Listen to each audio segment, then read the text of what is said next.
Bonjour fidèles internautes et bonjour bana mon entier. Merci na confiance au PC Biso na Kin Connexion Paris pour la rabino info. Na epsa rabino bo PC Biso confiance biso la rabino ba information puis ba vraie information na banda ko na bino na ba téléphone na bino pour na makambo itali mboka. Aujourd'hui j'ai le plaisir de recevoir moko ya ba combattant. C'est la première fois en fait na ya ba combattant émission na mais émission lelo vraiment boyebi ke nga sur 100% na 80% contre makam na bango mais lelo na décidé na ya babe masombo za combattant munene o abundela mboka. Lelo to me ko soane makambo itali musique makambo itali mboka pour na osala bino plaisir bato balingaka makambo itali mboka pour na osala pe plaisir na bato balingaka musique. Lelo to na grand débat émission mais avec débat parce que lelo kulu to pa ko ngate to ko sola pe na makambo itali musique contre randi ya makambo to de cas sur Paris sur monde pour na makambo itali musique congolaise to me ko sola. Merci na ba partenaire tour travailler na bango Tracy Mbelenga elengi ya Congo. Merci na T10, merci na Congo Révolution, il y a Aigle Michel Aigle, merci na Congo Promo Parafingi, nous merci na Zizane Fikula Congo 10, merci na internet tout baza connecté branché, merci na page Facebook ou ba partage Arabiso Santo Senga, merci ba tout ba commentaire pe malamu pe ba conseiller Arabiso pour na musala o ekini liboso, merci na bino nyonso, merci na bandeko tout Orlando biso kulutu boni santé. Merci, santé Zama madame, par la grâce de Dieu, tout ça vraiment Kolongo non dans d'autres. Bisomba Bosuto Yambio, c'est la première fois que Yambara beaucoup plus de musiciens. Evan Tumbaebi dans Vex, tout Pessimbo, Tebatoualan, d'Abiso Yabike. Idéologie de monsieur a toujours musique, tout ça a beaucoup promotion à musicien, tout Yambara, musicien qui va chroniquer, mais dans une opportunité de l'eau Yambayo, tout l'inga, au Botamawapi, au Koliwapi. Na Botami, na République démocratique du Congo, particulièrement dans la ville de Kasongo, na Maniema. J'ai grandi à Kinshasa jusqu'à l'âge de 22, 23 ans et puis toute ma vie dans l'équipe en Europe. Je suis arrivé en Europe en 97-98. Tant que M. Laurent Désiré Kabila a côté na Congo, naba Afdel Naye à Bango et puis on s'est intégré comme libération. Après, quand on a constaté que ce n'était pas la libération, 3 mois après, tout dénoncé Bango na ville à Kinshasa que ce sont des occupants. J'étais obligé de quitter Mboka pour rejoindre la famille en Europe. Déjà, comment on complète Zaranan? Comment on complète Zara Babé Masombo bien? Non, comment on a Zara Sefo Amani Masombo et Babin. Bon, Babé Masombo Bimara Bondé. Non, Babin Masombo, comme papa Nanga. Amani Sefu, donc ils n'ont pas combat famille là. Sefu Amani Masombe Babin. Si vous avez un poteau, vous avez une vie, vous avez une chose qui est comment occuper. Je suis venu s'installer parce qu'il y avait Mirmir Nakatia Congo. Parce que visa. Papa Zalaranani déjà. Mon père était fonctionnaire de l'État. Et bon, là, on est ça la commission Congo. Parce que moi je me suis impliqué dans une vie qui est Oyo. Et ça là qui je dois être en exil. Tout le monde au Congo. Moi j'ai été tant qu'on a fait les côtés, na kota qui armée. Et tant qu'on a dit qu'on dénonçait. Tant qu'on a dénoncé, le commandant a vu ce direct le colonel Mogo Rwandais Apollinaire. Quand j'avais compris que ce sont des Rwandais, j'ai commencé à dénoncer. Et ça m'a créé des soucis. J'avais des Bama Saranga et Belé, tout ça qui n'a pas moi, Bayebi Masolo, Yeza Masolo, Yakalakut. Est-ce qu'on dénonçera parce que le lot internet. Ça, na boulevard du Grand Jouet, na bar mo, na Robenga, New Bako. Vous avez des jeunes peut-être. C'est ça. Il y a un temps parce que mon série na toka ba jeune internet et ça l'a raté. Bon éviter ba yo dénonçera na TV ou bien parce que tu rappelles na radio période dongo. Tu rappelles na télévision. Parler en public. En public quoi. Avec les collègues en public. Na New Bako, tout ça qui na ba staff, tout ça qui na ba cadeau Katumbwe, tout ça qui na ba JC Mwamba Kuntach. Tout ça qui n'a pas Papi Malibu, Papi Picard, le na Belgique, tout ça qui n'a pas Sénico Boutoulé, tout ça qui m'a battu Belin, groupe n'a pas tout autant dans la ville, parce qu'il y a une colline à ville, dans le centre-ville. Donc, tout ça qui n'a pas battu le là DJ Frank, petit frère Nanga, tout ça qui m'a battu Belin, tant qu'on a dénoncé. Une fois j'ai na lupa kiliwa na ngai na boîte moko na tequila tango bayaki na moi brutalité na immeuble ya Kengo ya ba vitre. La nuit je l'ai expliqué après le temps ba contingent ba ko récupérer ngai comme ngana ba qui vit bien, je suis parti. C'était comme ça. Oui, pour ton Anzelani, oui, qui n'a au matin qui n'a Gilles, au camouflage. Il a sali escale na Togo et puis na Yepoto. Voilà. Tant qu'on commis pour te expliquer mon délai, bah dossier non, personne sur le Mukanda, on a. Non. Quand on a eu na Poto, j'ai commencé à mobiliser le peuple congolais. Et moi, j'ai eu les papiers sans passer à l'OFRA. Sans passer à l'OFRA, j'ai envoyé juste un courrier, Makamutu Nakomaki va répondre à un courrier. Nazupe Mukanda. Je n'ai jamais été à l'OFRA pour aller discuter mes problèmes. Je lui ai expliqué juste mes détails. Qui n'a commis à Boïna. C'est là que Boïza, le Kabozo.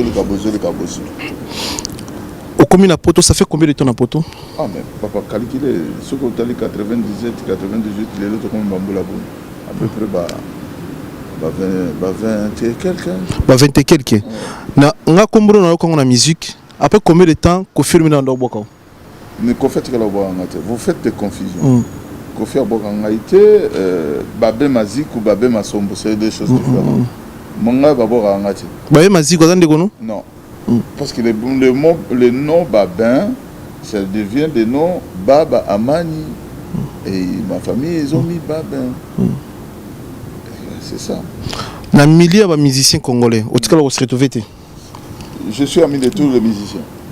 Presque quand j'étais jeune à Kinshasa, Namona Bamsou Babanda, comme un petit frère Nanga Lokola Bafali, Nazaki camarade et président Nabango, il y a Royaume du Faki Freddy, et puis mon jeune frère Fergo là, Naza grand frère Naye, il y a Cartier, parce que je suis l'ami de son frère Cherigo là. Je salue Maman Marie, Naza Lokola Maman Nangaï, parce que Maman Marie a aidé personnellement. Pour moi, Nanabiso, monsieur Bangotu, le grand frère Oyongana, n'a pas fréquenté Mingi, Balé Makaba, Didi Masela, Wenge quoi. Bazamo Ebele, des fois, de temps en temps, quand j'étais jeune, quand des fois venait en Europe, il m'a amené des habits. Comme ça. Mais après, l'autre côté de ta musique, tellement tu as la musique, 10 ans passés déjà, il y a 10 ans, 11 ans, 10 ans passés, vous pouvez ça loi et musique et en France. Vous avez combien de personnes? Idée on est où pour musique et en France, pour ça la lutte au lelo, bien tout ça la bien gratté, pour bundi pour mboka comme libérer, tout comme un président au tu es bien adresse naï. Tout ça la bien gratté, ba congolais nyonso ba lobarango, c'est grâce à vous les combattants et surtout de l'Europe, de France, Belgique, pour ça là effort. Pour le lot européen, peut-être Kabila, Kabanya sentir que mal à l'aise, mon gars congolais va vivre un balingi été, na poto balingi été, na qui n'y peut balingi été parce que bino mutu peut ça goût motivation pour motiver les jeunes congolais na kata Kinshasa. Ba on manifester, botinda ba bosala ba vidéo, bo pesi ba ordre, bobi mananzela, bosala ba marche, tu ebe pas quand to ko bosala ngote quand même. Bosala le logo mo o le logo que to na Fati béton aza congolais o ngana to ebe adresse na bango. Et ça grâce à vous ba combat na bino. Mais le logo nga ina ba déjà dès le début, tombo noza na ba master ba combattant. Idée on a ya télémissaire ba concert beta le shooter et uta kiwapi. Écoute, histoire et banda selon Ngaya, selon Batumususu. Selon là. Moi, je parle de mon histoire à moi. Quand on a commis na Poto, je me suis retrouvé avec un ami que je n'ai jamais connu à Kinshasa qui s'appelle Sylvain Kino.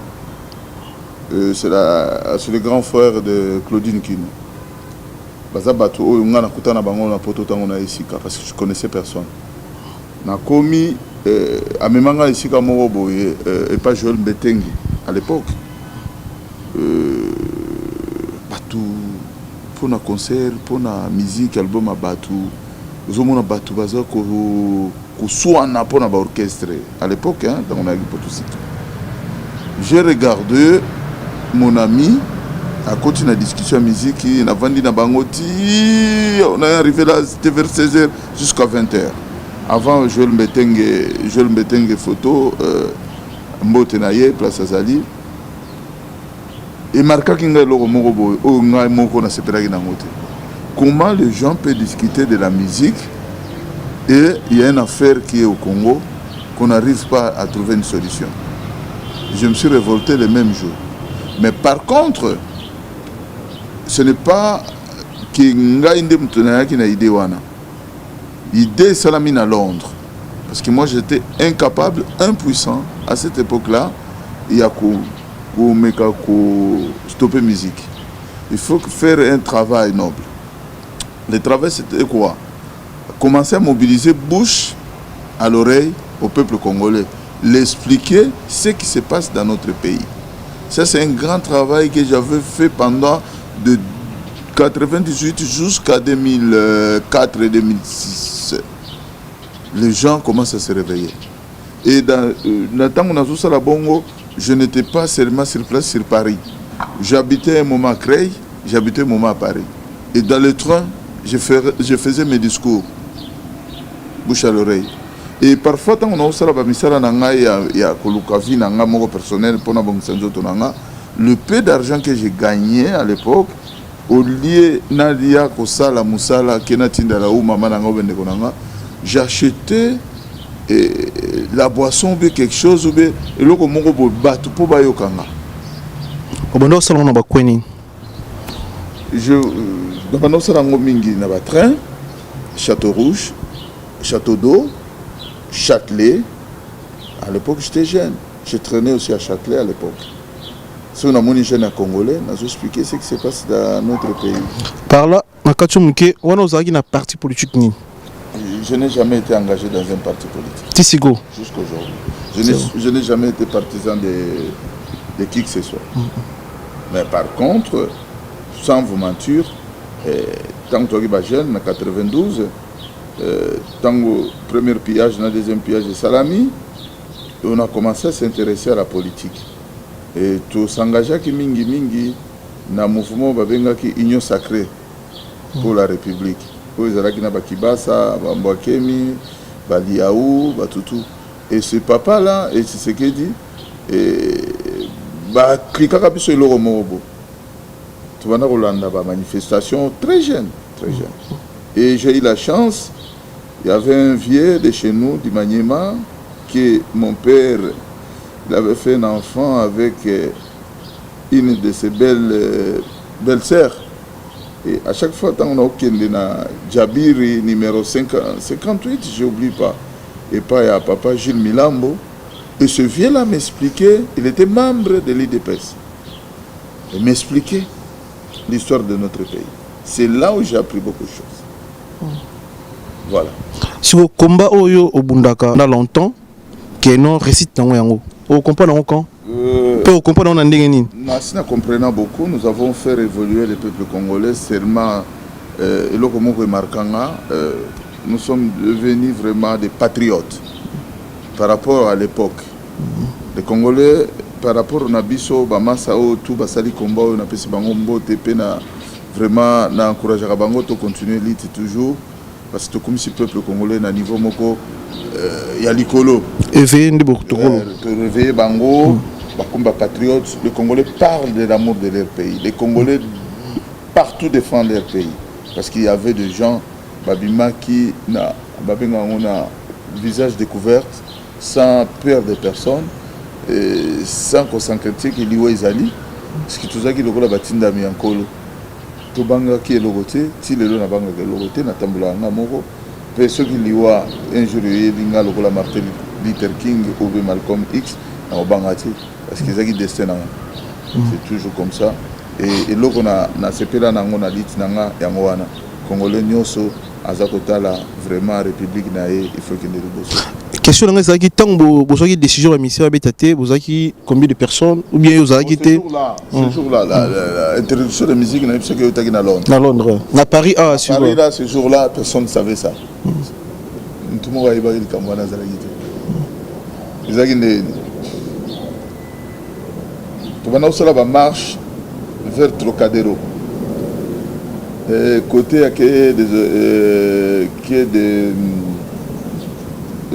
côté affaires ministère affaires étrangères et à France qui est des orfèvres je crois ou je sais plus qui est d'Orsay. Un jour on se retrouvait on était 40 il y avait des marches qu'on était 10 20 30 naïe si kulutu présence na la sikoko na masalanga tozaki na Sylvain qui na chebe écoute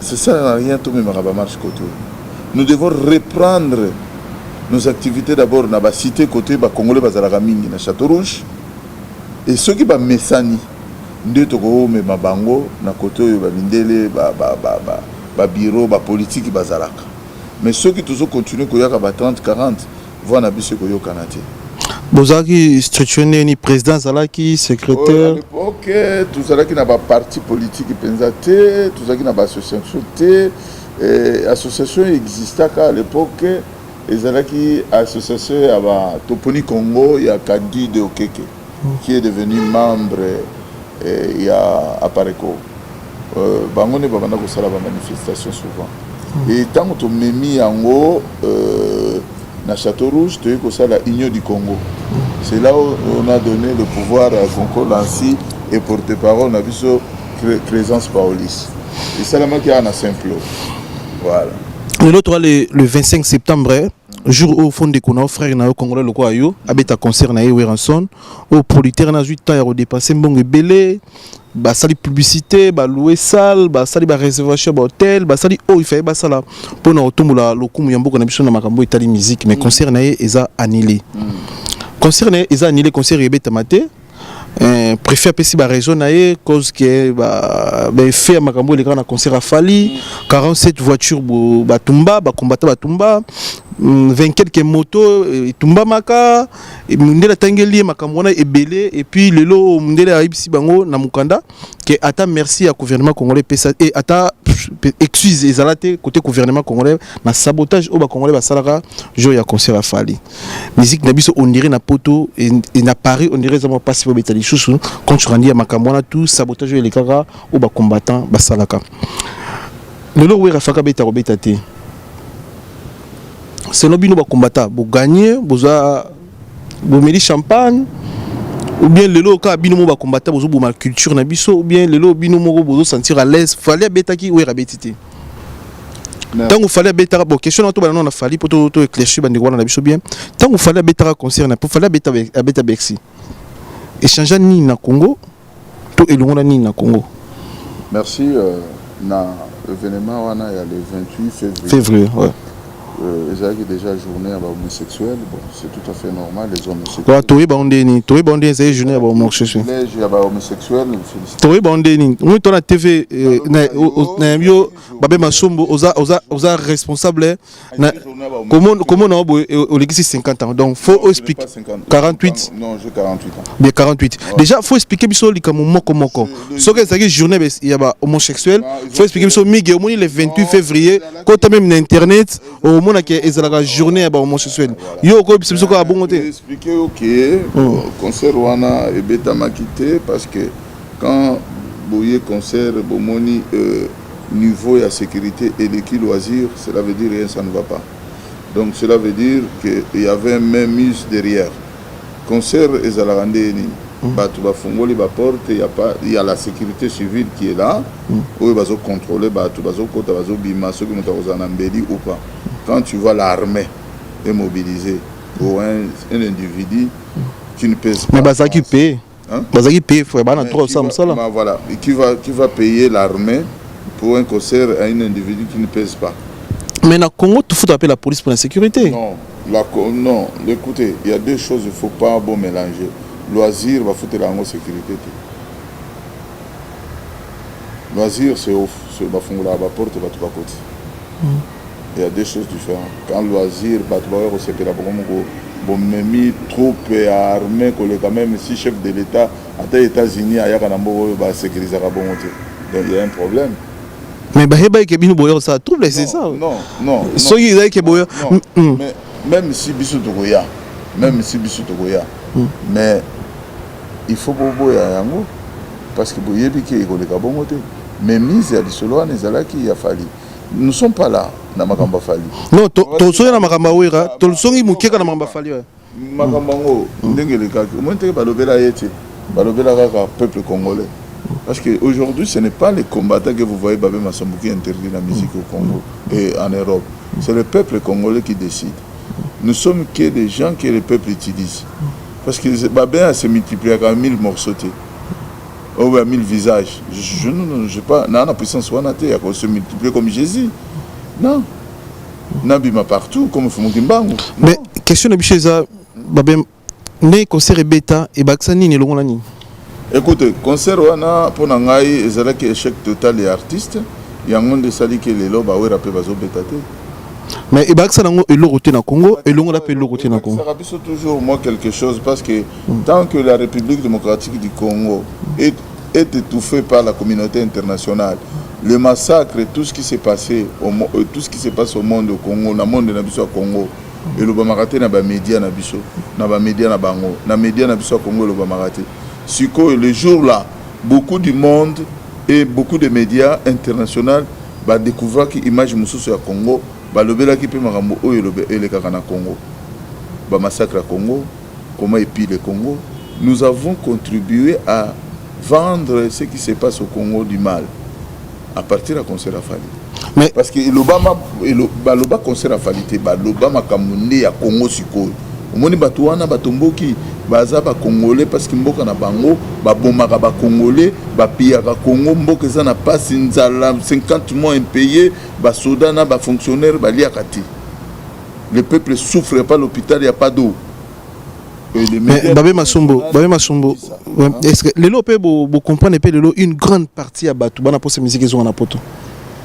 Dommage, le même Batou, Bazoro Boya. Parce que mais Batou Boya, bien sûr, mais la majorité du peuple congolais ne veulent plus ce genre de propos. À un moment où Mboka na Bango, ce genre de musique, à un moment où Mboka na Bango, ça n'a pas. C'est ça que Batou Bélé va comprendre. Si aujourd'hui, tout ça, les votes dans le quartier Europe, banani balingi musique, nana balingi musique, Batou Barolunga musique, Baouzamuke Boy. C'est pour cela. Bakokaraté kozong sa musique. Ceux qui bazala qui belé, banga ba étouffer combat, banga étouffer le peuple congolais. Le jour le peuple congolais, regarde, le jour le peuple congolais va me dire bah ben, on en a marre déjà, c'est bon. Bon on a pu se comme boyer, na boyer ce peuple congolais, na kodeka na koloba, musique et faisonga. Et puis tout ça la montée pour étouffer ba masawana na ba vie na biswana té. Il faut tout ça clair na pour wana. Il faut tout vendre tout solo. Donc, conclusion. Vous musicien? Il faut toute société civile, toute tendance politique à Congo, il faut vendre. Bon. Tout solo là. Idée au PC c'est bien. Voilà. Il faut vendre naba musicien, naba politicien, naba combattant.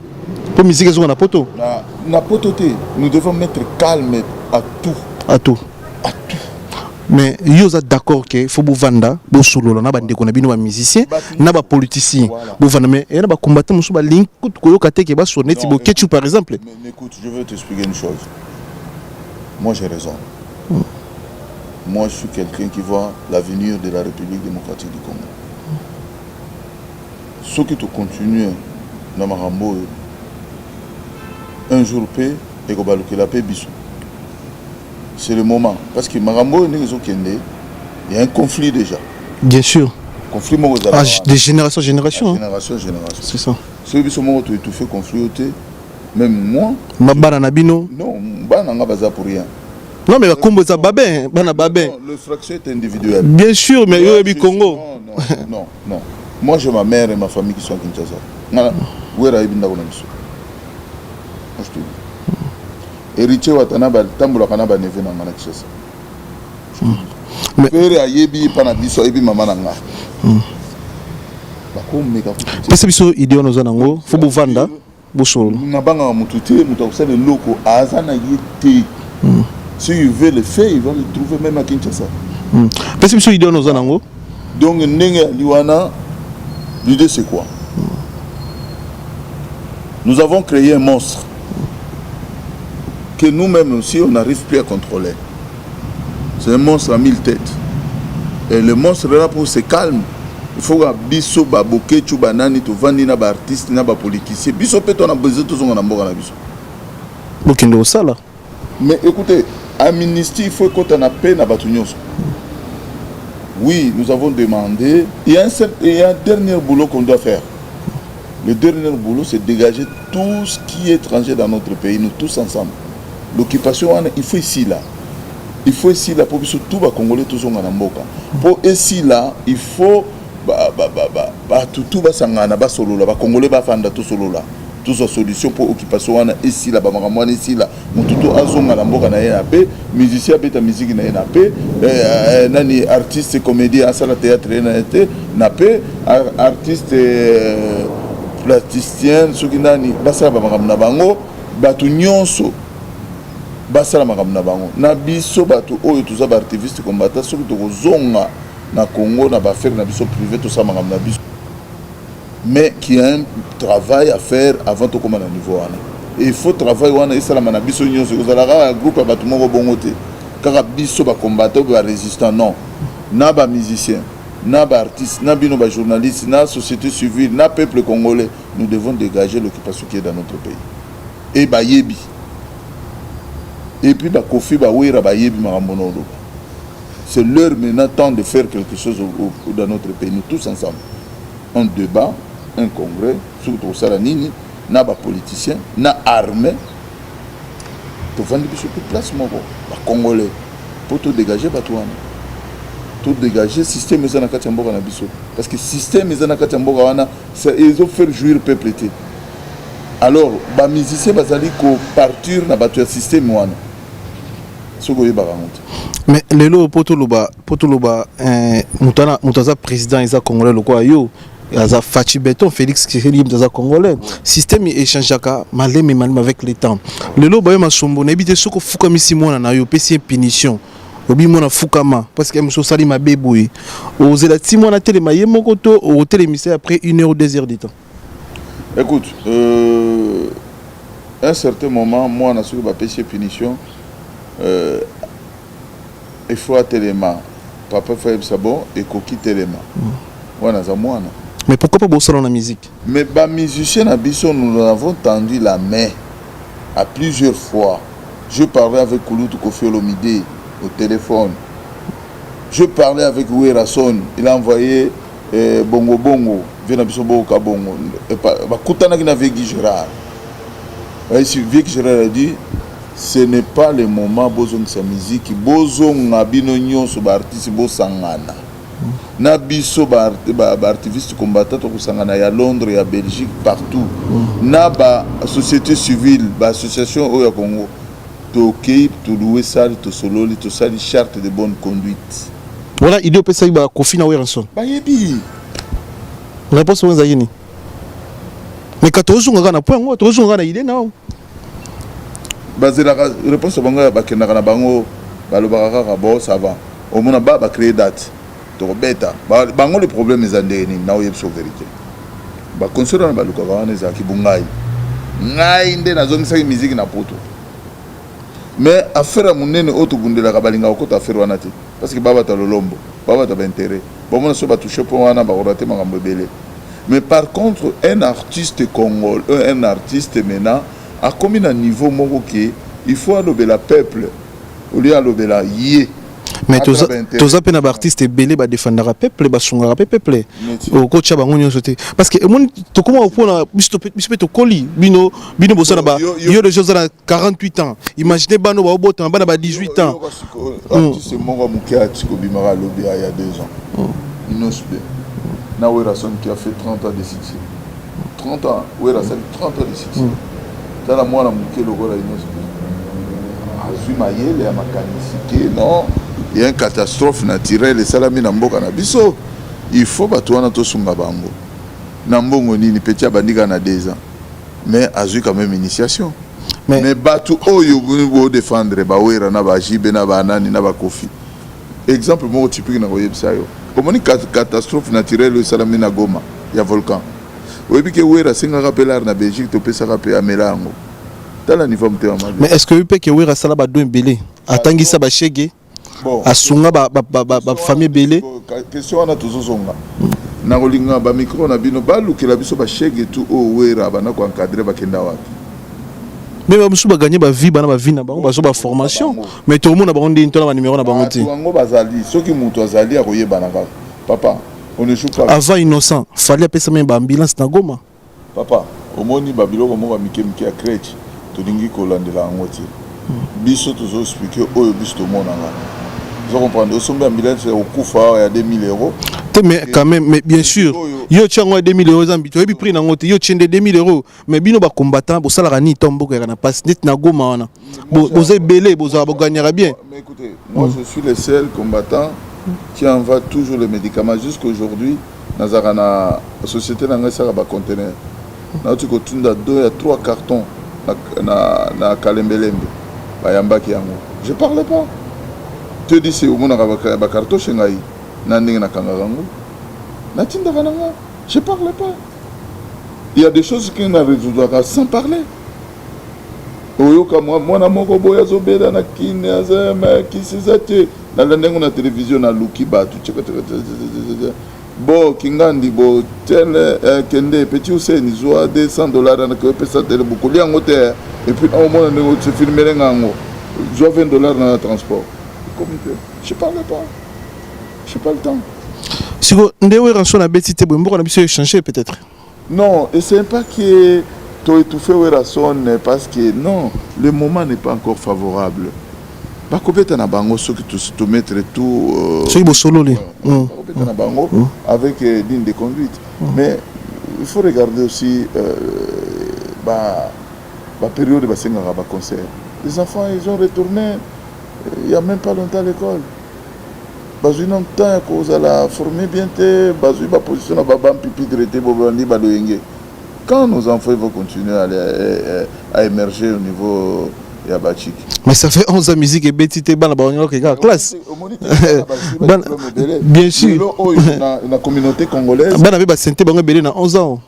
Non, il y en a pas, c'est pas question à convaincre les gens, ils bourguent le belangwana, ils ont pas sentiment sexuel c'est ça. Ils ont ramoni à musique ni à qui que ce soit. Mais au niveau il y a vol à l'étalage de la communauté congolaise. A baissé. Parce qu'il n'y a plus la musique, les gens ils ne veulent plus la galerie de Lafayette. Au niveau, il y a des études. Il y a des Congolais dans Poto.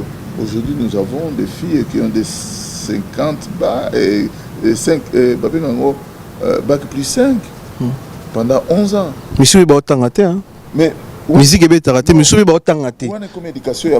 C'est ça. Mais même musique ça papa pour éduquer moi na yo il faut wera ya ou pas. Non, majorité ya batu. À l'époque on ngana ki poto. À l'époque on ngana ki poto. Ozomona ka batu bazaki ka yeye. Mais c'est que maman n'est pas aillé, papa n'est pas aillé parce que la société éduque mal. Ah bon. La communauté. Oh, tu contredis yoté mais muto pas na éducation na pesa rabane. Mais biso fa na mission na bakisa ça. To ba betra na kisasa ba répéter na kisasa mais biso koli bien éduqué, biso koli pe to koli ngana boti na poto, na boti na Afrique té quand même. Eza musique té botsa muto. Yango expliquer comportement ya jeunesse ya Congo. Ina époque biso kola na les andemo. Ya ndemo bote. Tala bana ba uti na examen d'état. Ma ambassade. Des musiciens, Marabona peut ça manaki ne ça m'a fait ah non mais oui ah écoute moi na 14 na chambre na côté mi bali na chambre na ndako papa na maman na kini goûter ça la maraté bana ko botama baza trop choqué bana botama na kini ne compare pas l'éducation d'ici et l'homme noir nous les Africains les Bantous nous sommes pas pareils il faut pas mélanger les choses biso tout ça Bantou toi ba tout monde toi na éducation na biso. Nous avons du respect beaucoup à nos familles, à nos parents, l'environnement bisto vivant. Ah ouais, parce que pas perdre dans bango contrôle. Ah ouais, comme un beau diable. Tu vends juste pour te bon ça va pour na biso. Mais pour na bon moto, na ko préférer na vendre na Congo. C'est ça, c'est ça. Vous comprenez? Mais mentalité to ko me mango kunate. C'est pour cela nous faisons un effort to me ka ko éduquer bana na biso na lolenge ya mboka na biso. Papa babe, ni na yeba. Masumu ya Koffi Olomide, masumu ya Weranson, masumu ya président JB Mpiana, masumu ya ba ministère papa Wemba qui te donne repose en paix. Est-ce que masumu na ba ministère na bango bazo mériter na combat na bino vraiment parce que lelo ce bolobi Weranson aliambonga Kabila tokolo ba peut-être à Sahel Renzembo aliambonga Kabila, ce bolobi Koffi Olomide a soutenu Kabila toko comprendre mais héritier soutien héritier pas Kabila to munyango wapi. Héritier ayembela Kabila wapi Fabrigas s'il vous plaît Fabrigas to bona place ayembela Kabila te bon si tu comprends bien c'est que le lot mission ozo bima pas Fabrigas c'est Patrick Beckham mission Fabrigas pas na droit bête na pototé donc combat oza des générations musique na biso Apparemment, ce n'est pas favorable. Bakoika na dibabe moko na ko contredire au déplacement na ngai na zawana te pona fuya ka ba poche na bango te na vivara. Ba ke ni komona batu pas ça me regarde pas, c'est le moment qui n'est pas bien. Ba yena période moko ya bien te. Ba benga balobaka toujours que soko ko na période mbolo zo beta. Atola tibilamba ya 1 million. Mbolo komona 1 million wana te. Oropola soko salaire. Ndenge moko pe na ba musicien ba yena période moko ke makambo na Congo za bien te. Ba Fali, ba Ferré, ba Fabrigas, ba yebi na bango moko. Mais ba pe sa chance car na dialogue. Mais le dialogue est très important. Il y a un peu plus de solo na marque table faut comme awa na émission alors même idée. Marque table de solo ba président papa Mopassou la kaka idée au lobby il y a un peu idée biso ba journaliste to nango parce que le to bomana ti wapi. Yope âge zo cool. Après 10 ans comme na 58 ans to ko bomana ti wapi. Donc terrain d'attente faut ça entre bino est-ce que c'est problème ça côté na bino ba to mingi ba boy dialogue. To ta la émission de kono bokechu a boy dialogue. Non, écoutez. Moi je te dis, na grand plié na Marambo. Moi je demande que les gens tout vendre tout solo là, tout libérer Congo une fois pour toutes. Et tout libérer Batunion surtout à la bien, tout à la vina. Marambo za Marambo Congo, za Marambo mutumo wa boy qui ngana boy te, za biso to luka des solutions peuple vivre. S'il s'agit tout vendre tout pour tout libérer mboka wana biso tout bien ensemble tout ensemble c'est le plus important. Et bon ça la pas on remonte de l'eau ça dit dialogue wana idée na yo boyo kana musicien boyo peut dans des wana concert yo solo ba boyo kana ba musicien koyo kana ya peuple congolais nous sommes divisés. Musique ça beaucoup commissaire c'est le moka to kana mais tout ça divisé na kati. La division est là totale. Ceux qui soutiennent la musique aujourd'hui, peut-être, bah, on moins bien. Si vous bateau, la musique, va soutenir que le peuple souffre. Mais il faut biso tous tous à la parole, monte libérer le peuple. On a pour le peuple vivre, musique et bête, biso tout bien, natoli à toi ensemble, on a pas ça au côté d'andoule, à côté d'andoule. On a pas ça au côté d'andoule l'été, à côté d'andoule l'été. Mais d'abord, ça va commencer à la libération totale de la République démocratique du Congo. Merci. On a un réel plaisir, plus au lobby bien, au solo bien, comme comme responsable par rapport à combattant c'est ça et mon ami na maloba on a réponse na yo et mon ami je suis chef de l'entreprise et mon ami c'était nanga je suis père des enfants j'ai 5 enfants et mon ami donc et mon ami koloba na yo week na mona na musika mais première fois dans cette émission nazala ko sepela na langage na réponse na idée ya ko sangisa bandeko poto solo to solution makambo mais biso ko remixer bato balandi yo famille je remercie tout le monde je remercie vraiment Congo Elengi qui me donne la chance de passer le message et surtout je vais demander à mon Kouloutou Kofi et Lenga Congo comme éternellement conflit au Ezali et l'Okomora Mukende Zozanga. On a déjà fait beaucoup de choses. Maintenant tout ningi to kota na point final de faire sortir les étrangers, le système étranger qui est entré dans notre pays. C'est ça le but de notre combat. Les jours système on est kokende, na ba musicien, na ba catcher, na ba pomba, na ba médecin ba kosepela. Mututo ozala bien na ba journaliste ba olia. Donc mbongo ozala ba congolais, travail ozala ba congolais. Comment se fait-il dans un pays comme la République démocratique du Congo, nous n'avons même pas un bateau paquebot pour nous-mêmes pour nous transporter biloko ba congolais. La licence maritime la République démocratique du Congo est tenue par les Libanais dans un pays comme la République démocratique du Congo. La licence aéronautique et avion est tenue par les étrangers. Est-ce que vous rendez compte que le pays est déjà vendu depuis longtemps? Congolais ont plaisir à quand la licence de beaucoup de choses ils ont beaucoup d'étrangers. Il y a des grandes sociétés. Congolais n'a rien au Congo. La société nous société à l'étranger. Nous n'avons pas même pas de milliardaires congolais. Mais tu récupères au Malembe et le gars de Fatia, le gars de Congo sur pouvoir. Et loko ya yo, muta kote liyo na ndako na yo. Rolinga te récupérer na Malembe. Ndako za ya yo fo benga na ye. Papa, omoninga so na kote na ndako na yo. Na komo gozwa yo mwasi bana na comme incapable nga il faut na chasser yo na ndako na nga na chasser ka mutu na ko chasser yo na babuto la nga lote na ko chasser yo pe ko kende. Merci Babé, message est capté. Merci na bandeko to na biso salon Matono na kati ya Belgique, Matono salon to pesi bino nyonso mbote bata Belgique bolanda biso to biki ba combattant kuna boza rebelle to pesi bata Belgique mbote Louis Matono salon Matono na Belgique to pesi bino mbote donc bata bolanda biso belé Evan Tumbana Vex to pesi mbote to pesi Douve Moeni mbote to pesi Roi Bilama na Angola mbote to pesi mbote na vena biso Chico Sombele suka ya bilengi Chico Sombele suka ya bilanga te ka bilamba so ngola ta bien luka Chico Sombele suka ya bilengi to pesi mbote pi to pesi mbote na Jimmy Chimanga Porte de Chapelle to pesi mbote to pesi bandeko tumbote Giba na colonisateur de la SAP na kata Italie to pesi mbote. Merci pour na accorder biso mission et puis merci pour na respect à R na invité biso. Merci beaucoup monsieur. Merci À la prochaine merci.